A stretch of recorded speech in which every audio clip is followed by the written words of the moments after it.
Today on Decoding the Flow, I'm joined by Leticia Demeuse, a contemporary artist who lives at the intersection of art, space, and emotion. Her work has also been featured in high visibility settings connected to the Oppenheim group, placing her art in conversation with architecture, design, and modern living. In this conversation, we explore creativity as a state of consciousness, how intuition guides her process, how art responds to space, and what it means to stay aligned while navigating visibility, collaboration, and growth as an artist. Leticia, welcome to Decoding the Flow. I'm so happy to have you here. Hi, Drica. I'm so excited. Thank you so much for having me. I love your beautiful settings with all of your artwork.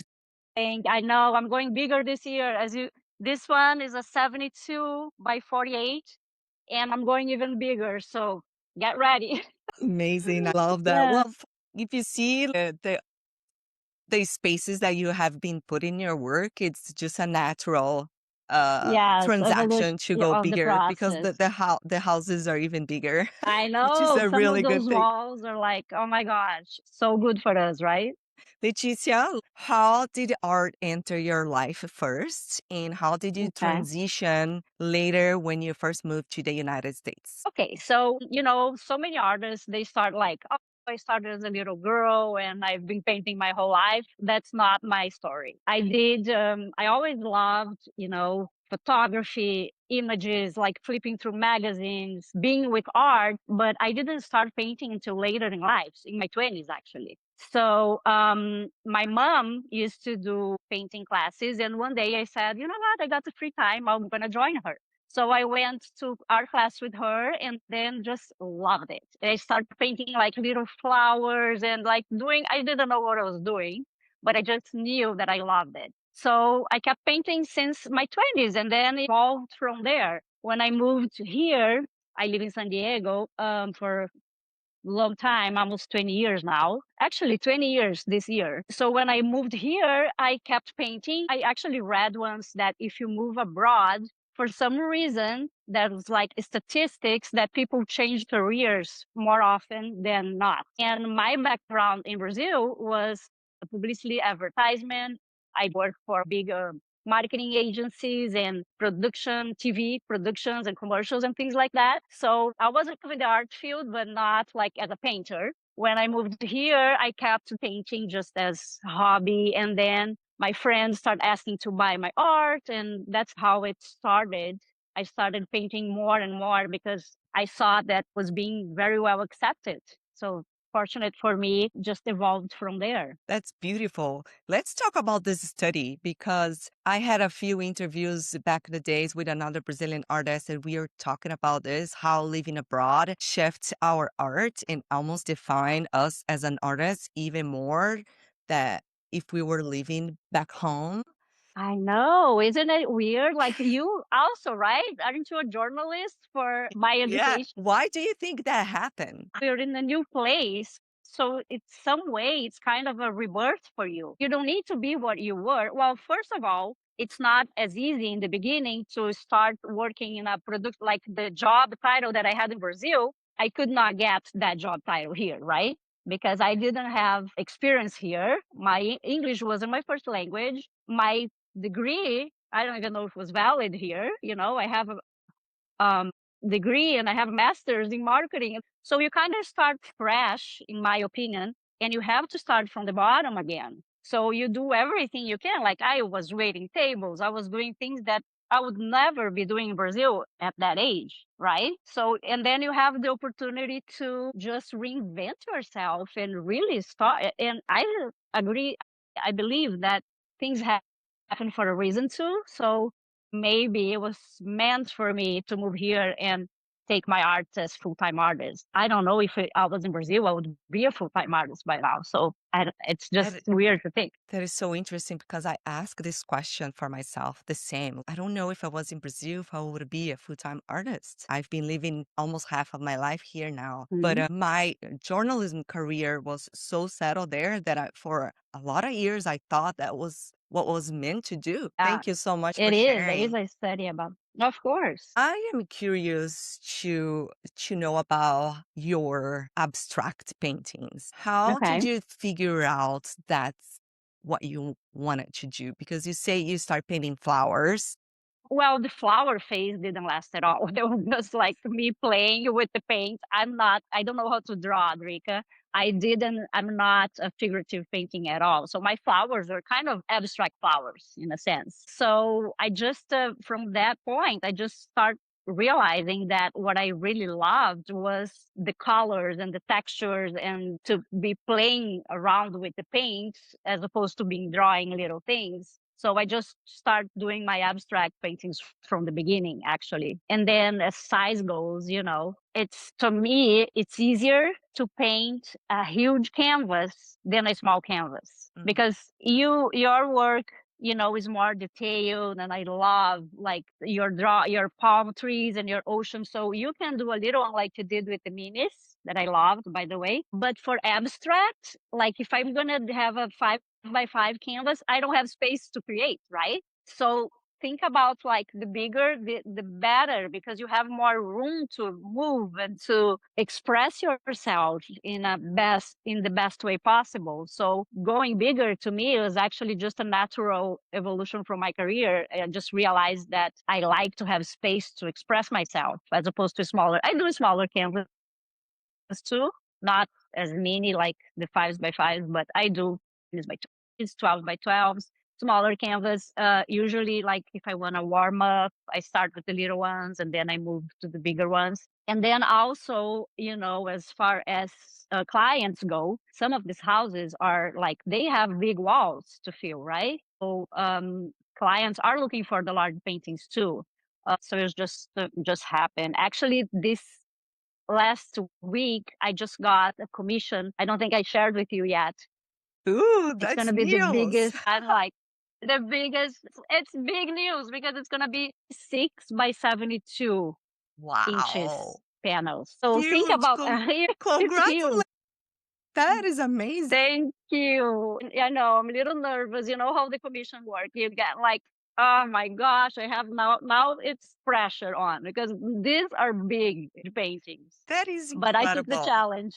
Of course you did. Yes, I'm I took it. curious to know because your art it's a very expressive, but it's also intuitive. How do Yes. you work with commission? So do you send a proposal with color ideas? How does commission work in your intuitive process? Okay. So usually the client, because it's funny, for me, I have so many different styles and within my style. But I don't think the public sees it that way. They kind of see more of I don't know if it's the colors of, they see like as one style. So when somebody It's says, I you. love your paint, I said, yeah, I know. And they say, I love your paintings. Can you work on something with like the blues and the grays and the gold? I'm like, sure.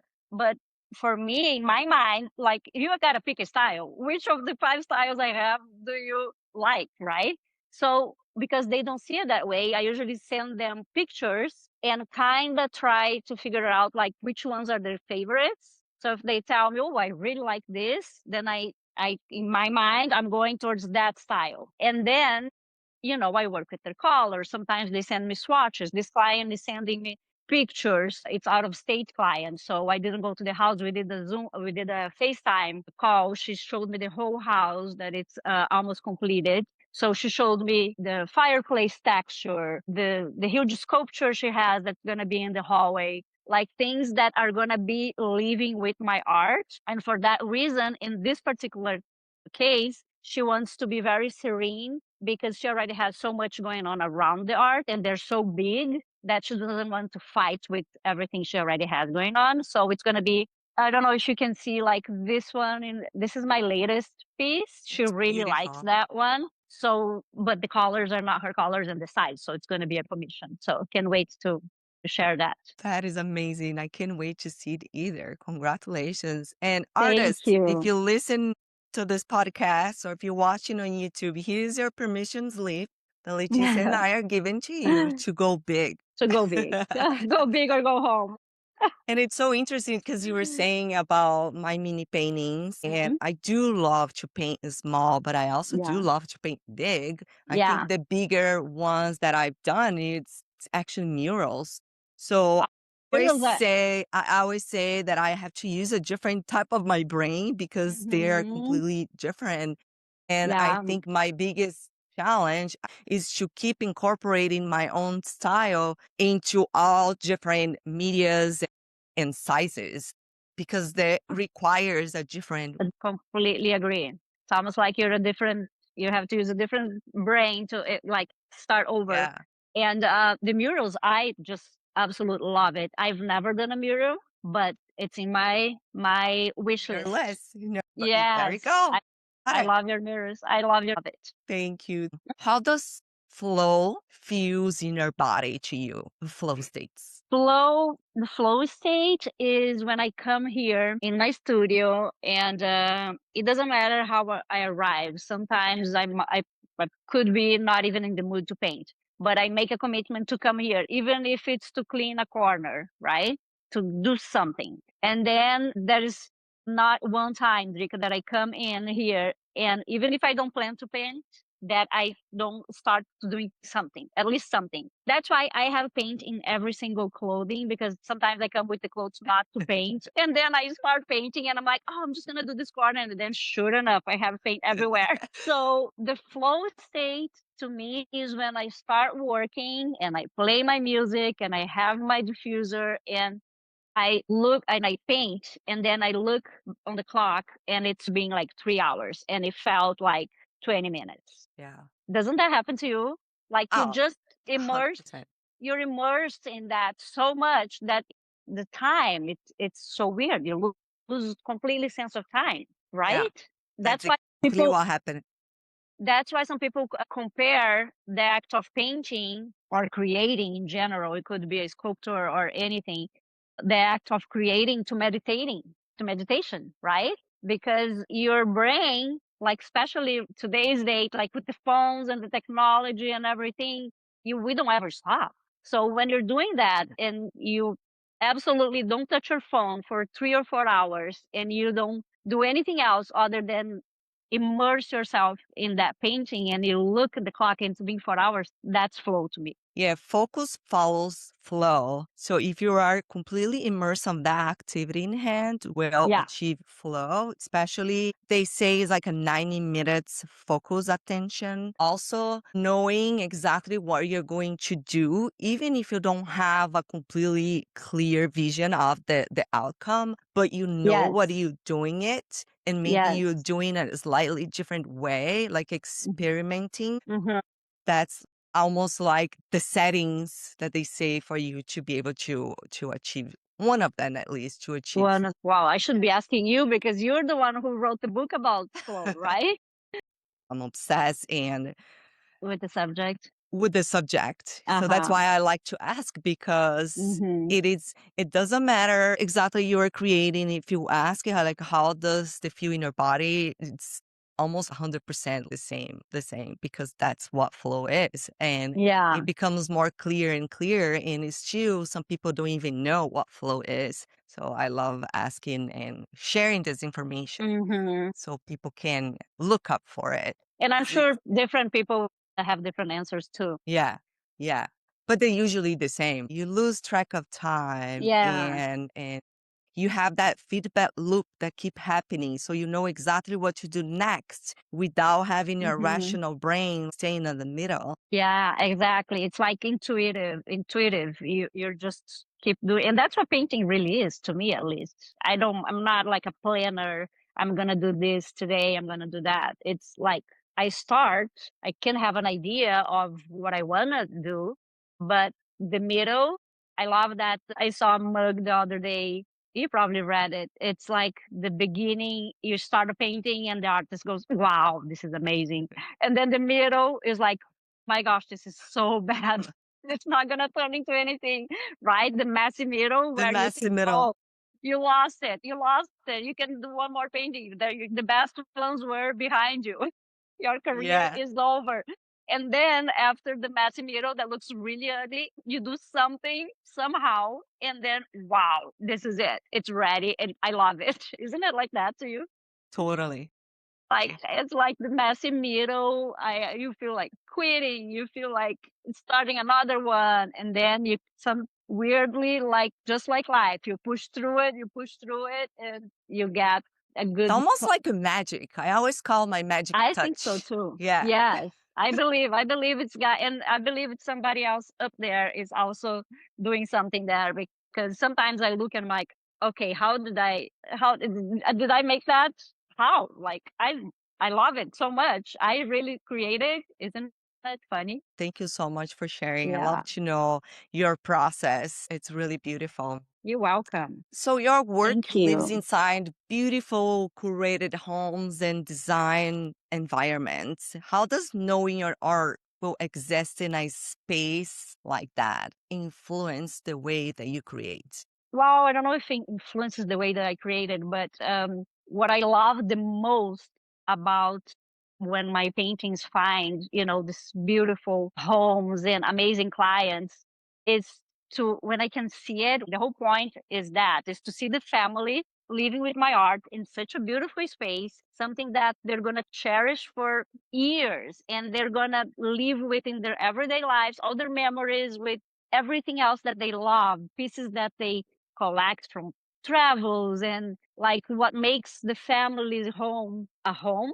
In my art, I get the honor to be inside of that. That's like the best feeling ever. So I guess it does influences me in a way that I want to keep painting, and I want to keep finding, the special people to fall in love with my art. This is like the happiest part of the career to me, isn't it? When you get to meet 100%. your collectors, when they're so grateful to you. Like, I had the client who told me, you don't even know how happy I am that I found you, because I was staring at this wall for a year. I was going to put a mirror here, and something told me, don't buy the mirror, don't buy the mirror, you're gonna find something. And when I was almost giving up, here it is, the painting that it was meant to be, and it's amazing. And then the client hugs me, and he, like, thanks me, and I'm like, "No, I have to be thanking you, not the other way around." So it is an exchange, It is Yeah, an I was exchange. absolutely. And I love that we're Very, talking very about special this. one. I touched on that conversation last week about the exchange of Mhm. energy. I get chills when you think about it, that your art's gonna outlive you. When I was leaving the house, just imagine how special that is. Generations. It goes through generations, Mhm. and that's the beauty of art. It's a Yeah. very special thing we're doing with Drica. Yeah. So I'm very, very grateful for the Yeah. clients, and Yeah. Your yeah. main focus in your career today is working directly with interior designers and Yes. collectors. How can Mhm. an artist who are starting out or mid-career can Mhm. start collaborating as well with interior designer? What are your best tips on that? I would say start by placing your art in high-end shops and places where the designers are going to shop. So from there, I start getting commissions from the designers. So high-end interior design, or even furniture shop, or unique objects. So I Yeah. think that's the first way, because that way you start, like, the designers go there, they see your art already in a beautiful setting. So you get the pictures from that. You start sharing the pictures. So you start elevating your work. So everything that I did a marketing course once about art, everything that it's around your art should be elevated. So that would be my first tip. So where you put your paintings matter a lot, because if you're in a beautiful interior design, in a beautiful, unique shop, the designers go there, you're already inserted in the right place. From there, you can start contacting designers. Like, I DM designers on Instagram like every week. Think the ones that I don't know. Actually, one of my friends, artists too, she told me, "How do you find all these designers?" And I said, "Well, I have a collection with a few already." And I looked at so much interior design because I just love it, that my feed, it's just that. That's all they show me. because the algorithm understands that that's important to me. So even if I don't want to look at the designers, it's literally art and interior design. It's what my feed shows me every day when I'm on social media. So from there, if I look at one designer that I don't know and I like the style, DM them. Out of 50, maybe five will reply. The bigger accounts, they don't even see it. You But the reach ones, out to them oh on a yeah, weekly basis. oh yeah, That's important to know. yeah, And do you research that type of style to see if it's a good match? Your art yes. with the taste of the designer? Yes, yes. I do a little research. I go to their website and see if I like the style and if I see if they use original art, you know. But like I said, you're gonna send 50 messages to get five answers back. So it's a numbers game. You can be just waiting, oh, they're gonna find me. They're not. There's so many artists out there that unfortunately you need to do the work and you need to put and I am not any expert at all. I'm learning as I go. I'm trying to do what I know, and I know that to get to the next level, I need to do something different. So I'm always, trying to get tips like, what do you do to get your? I'd love to hear too because I'm always learning. Like there's so much that I probably should be doing that I'm not, but this is what I do, and it works sometimes. I think it's really easy for us as artists to think that we are not doing enough. Yes, I think you're doing incredible work. And what you just thank said, you. it's beautiful that you were sharing this. You're being so generous. Yeah, I remember you asked me to talk about a little bit about how I did the partnership with the Oppenheim group. That Yeah, that that was my next question. Oh, Because okay, so I was can you tell us what is the Oppenheim group? Maybe not everybody that are oh, yeah, aware of it, and how did you got this collaboration? exactly by doing what I just told you.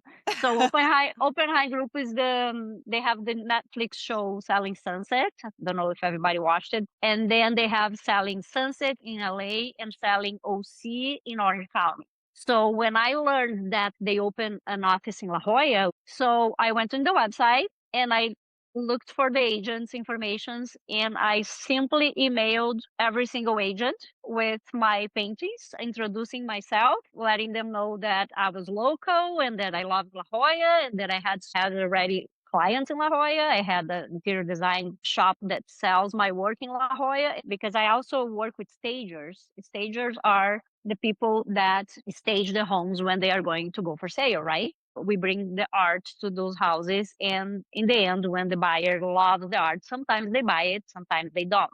And I went and met the three of them for coffee in different times because they all work for themselves, right? They work under the brokerage, but they work for themselves. I met them in a coffee shop, showed my work, and then I connected really well with Anthony and Alexa, which are my favorite people. They're awesome. So if you want, we're staging the house instead of bringing the prints that usually the stagers use.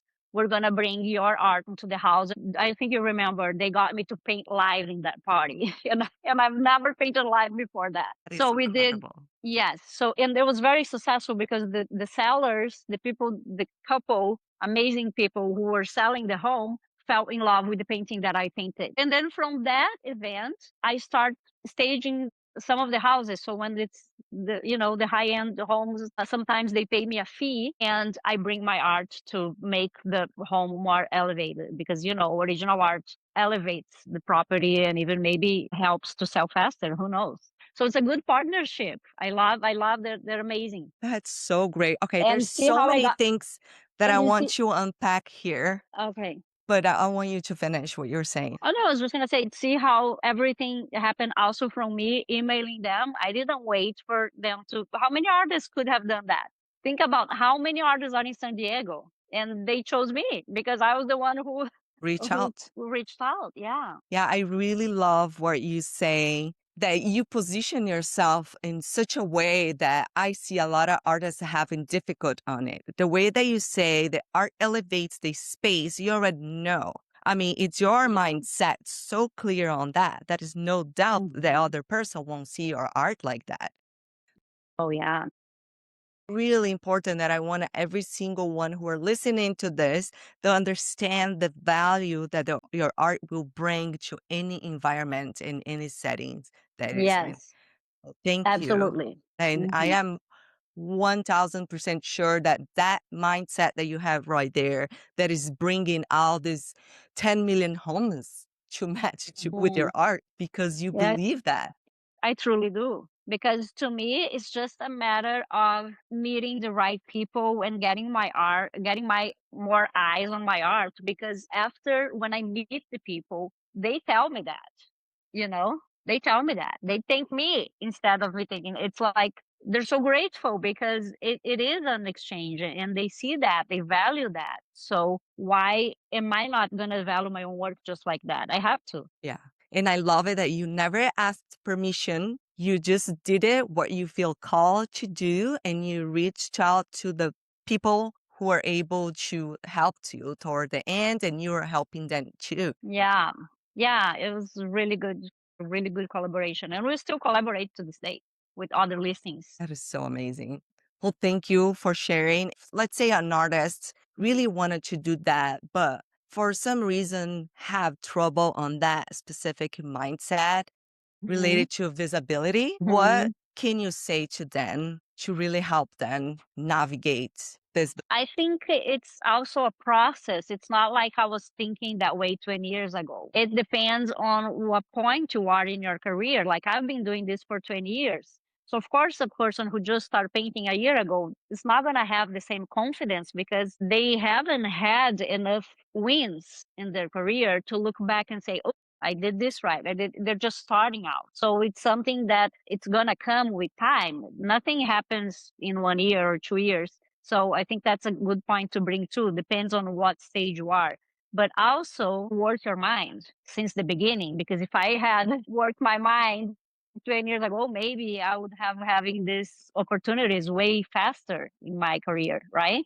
Because Yeah, I wasn't into reading books about mindset and nothing like that in my 20s or in my even my 30s, you know? So I think maybe there's so much information, out there these days. Listen to podcasts, try to try different things, and then, celebrate those wins and make lists of things that you did that went right and look at the good and not the bad. So we start building like confidence. That's probably what I would say. that's I a don't know. really good tip. And I love that you're saying it's a process. I didn't think Mhm. the way I think today, 20 years ago. So you Mhm. have to know where you're at, see Mhm. where you were Where do going, you want to go? trying to fill the gap. What Yes. is this gap? And but not to feel bad about it, but to No, embrace the journey because an exactly. artist's journey it never ends, right? It never ends. It never ends. It's always evolving. It always involves It will it will slightly shift throughout your lifetime and it's just a natural process. Same thing happen with your actual creations. We will Yeah, slightly change and exactly. you just have to embrace where you're at, know a little Maybe bit where another you want to tip. go, but also be Yeah. open to all possibilities. And also maybe try to insert yourself in those tables. Maybe that would be a good tip too, right? If you want to meet the people, go to the places where they are. I don't know. To not try to make it what happened in 20 years, maybe faster. If you start, learning faster, why not? Things can happen faster for them, right? Absolutely. Thank you so much for sharing. And I think you touched on another point that I want to say it here for everyone should do it to write it down, everything that worked for you. So Mhm. when you are feeling low or if you need an inspiration, you will Yes, become your own source of inspiration. exactly. That's really good. Very So important because so many times, we look at the 100 emails not answered instead of the one that was answered. Or "Oh, this is not going to work because it's too hard." But well, look at what worked so far and do more of that, and keep looking at the cup half full if possible. Think- mindset, everyone, let's say. but especially artists, you have to have a positive mindset. Yeah. I You believe in any have to career. have. It's not a matter of a artist, but artists more because it's something that we do that it's part of ourselves, right? So even more so, we are so vulnerable. We're putting our soul into something and here And to it's the world to see it, and so even more so. But everybody, like if you're, in any career, I think the but mind can play tricky games on everyone. So you got to be. yeah, because we use our souls and our life Mhm. energy into our Mhm. work, it's also very easy for us to put our worth into our outcomes. Mhm. And this is a tricky part because we are worthy. It doesn't matter the results that we got. Exactly. Our value, it's not Yeah, into it's the not in the. sales. No, no, you're already successful just by being an artist. Let's Yeah. make that clear because not everybody does it, So just by doing what your true calling is, think about it. How lucky we already are just by doing what we truly love. The sales and the people and the homes, it's like the cherry on top of everything, right? Yeah. Ah, this is brilliant. Oh. Yeah. So we talk a lot about creative consciousness in this podcast as I'm Mhm. pioneer on this. And I really wanted to hear when you hear creative consciousness, this term, Mhm. what comes to mind to you? What does it mean to you? Creative consciousness. Now you got me. Is it when you make the decision to, even when you're not inspired, to go there and do what you love? Like you're consciously deciding to create or not, nothing like that?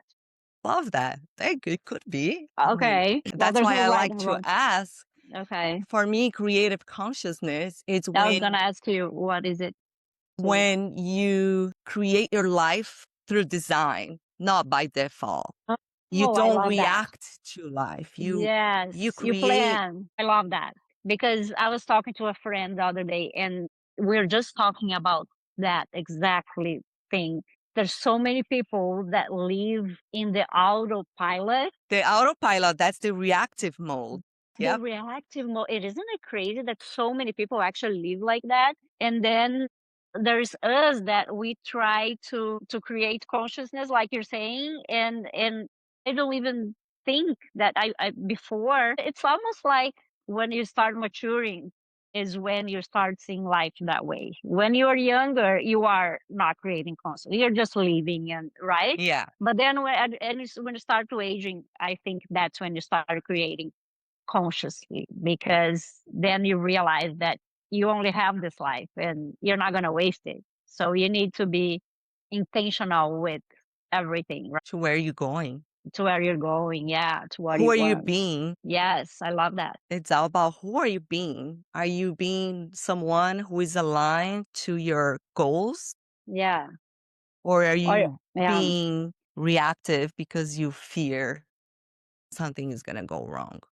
Yes. And are you a taker or a giver, right? Are you just Mm. gonna just wanna take, or you're also giving? Or like so many aspects of that. We could be here for 3 hours. I love that you touched about the takers and the giving. This is so important. Would like to share more about what this means to you as an artist, being a giver or being a taker? Well, I like to help in some ways, like by doing what we're doing here, we're giving 1 hour to maybe inspire other people, right?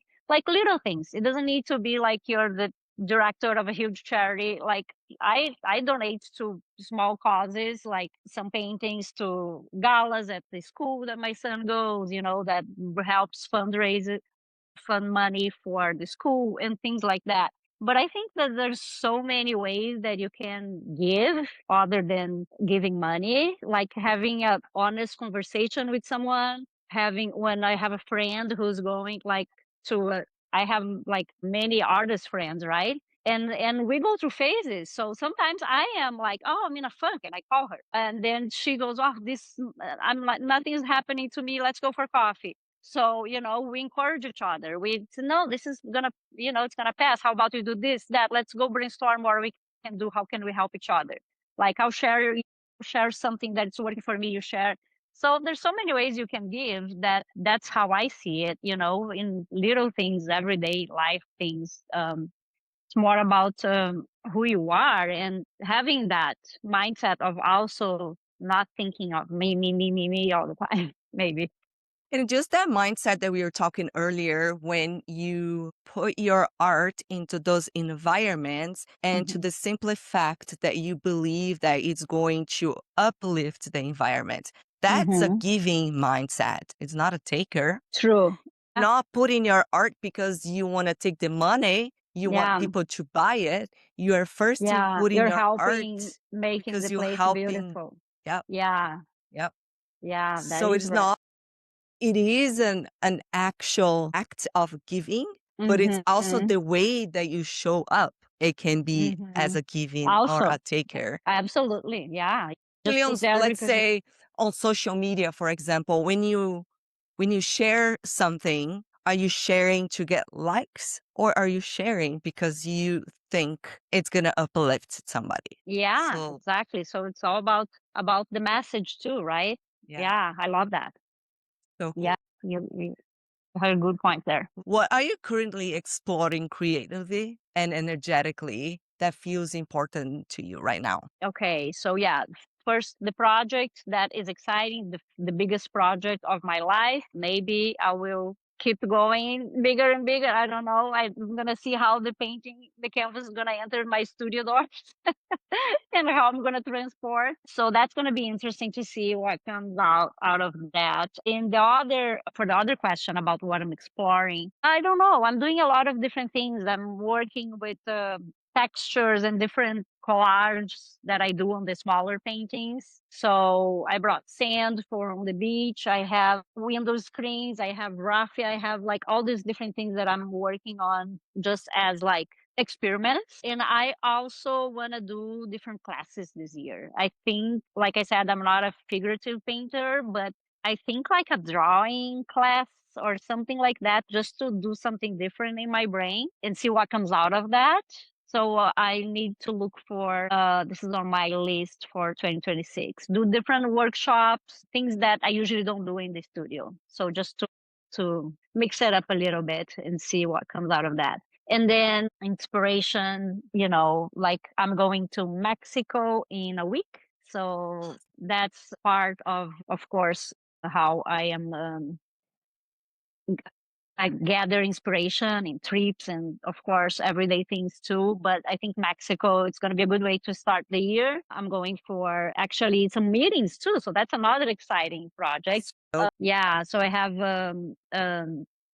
contact some architectures and home builders in Los Cabos, Cabos San Lucas. So I'm going there for like 5 days, and we have meetings. And then I'm stopping at the Nobu. Remember, I did the residence there, so I need. We're gonna have a meeting there. So it's gonna be work and fun at the same time because I'm meeting two friends too. So we're gonna have some perfect fun and combination. getting perfect combination. We're gonna get inspired in that beautiful colored blue ocean. It's amazing. I love Cabo. When we travel, we are always finding inspirations no matter where we Always, go. always, always. How did you get inspired in Rome? Because I saw amazing trip you just had.